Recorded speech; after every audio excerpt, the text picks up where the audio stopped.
नमस्कार, आपण पाहताय सांगली न्यूज। अट्टल मोटरसायकल चोरटा विटा पोलिसांच्या जाळ्यात अडकला। विटा शहरातील घुमटमाळ परिसरातून एक हिरो होंडा कंपनीची स्प्लेंडर मॉडेलची मोटरसायकल दिनांक 19/3/25 रोजी चोरी झाल्याची फिर्याद विटा पोलिसात दाखल करण्यात आली होती। यावेळी विटाचे पोलीस निरीक्षक धनंजय फडतरे यांनी गुन्हे प्रगटीकरण पथकाला याबाबत तपासाचे आदेश दिले होते। विटा गुन्हे प्रगटीकरण पथकातील अंमलदार police head constable Amol Patil व पोलीस कॉन्स्टेबल महेश देशमुख यांनी या घटनेचा तपास सुरू केला। यावेळी त्यांना आपल्या गोपनीय खबऱ्याकडून सदर आरोपीबद्दल माहिती मिळाली। मिळालेल्या माहितीच्या आधारे खानापूर रोडवरील सोयवाडी गावच्या हद्दीत एक इसम चोरीची मोटरसायकल घेऊन फिरत असल्याचा सुगावा पोलिसांना लागला। तत्काळ गुन्हे प्रगटीकरण पथकातील अंमलदार यांनी या ठिकाणी सापळा रचला आणि या सापळ्यात आरोपी अलगद अडकला। यावेळी आरोपी प्रीतम सदाशिव शिंदे व 21 राहणार पारे याला ताब्यात घेतले।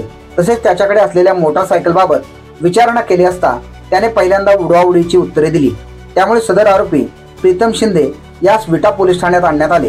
त्यानंतर त्याला पोलिसी खाक्या दाखवताच त्याने चोरी केल्याची कबुली दिली। यावेळी त्याने त्याच्याजवळ असणारी मोटरसायकल ही घुमटमाळ परिसरातून चोरल्याचे कबूल केले। त्यामुळे सदर चोरीच्या गुन्ह्याबाबत अटक करण्यात आली।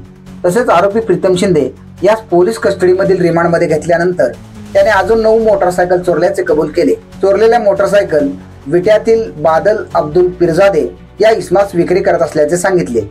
यावेळी विटा पोलिसांनी बर्वे मळ्याजवळ राहणाऱ्या बादल अब्दुल पिरजादे याच्या घराजवळून इतर 9 मोटरसायकली जप्त केल्या आहेत। आरोपीने जिल्ह्यातून व शेजारी जिल्ह्यातूनही मोटरसायकल चोरल्याचे निष्पन्न झाले आहे। विटा पोलिसांच्या गुन्हे प्रगटीकरण पथकाने अत्यंत सखोल आणि कौशल्यपूर्ण तपास करून या अट्टल चोरट्याला अलगद जाळ्यात पकडले आहे। त्यामुळे त्याच्याकडून विविध मोटरसायकली चोरींच्या गुन्ह्याची उकल झाली आहे। त्याने अजून कुठे मोटरसायकल चोरी केली आहे का याबाबत आरोपीकडे चौकशी करत असल्याची माहिती विट्याचे पोलीस निरीक्षक धनंजय फडतरे यांनी सांगितले। गुन्हे प्रगटीकरण पथकाने सापळा रचून चोरीचा गुन्हा उघडकीस आणल्याने विटा पोलिसांचे सर्वत्र कौतुक होत आहे। सांगली न्यूज साठी विद्याधर कुलकर्णी, विटा।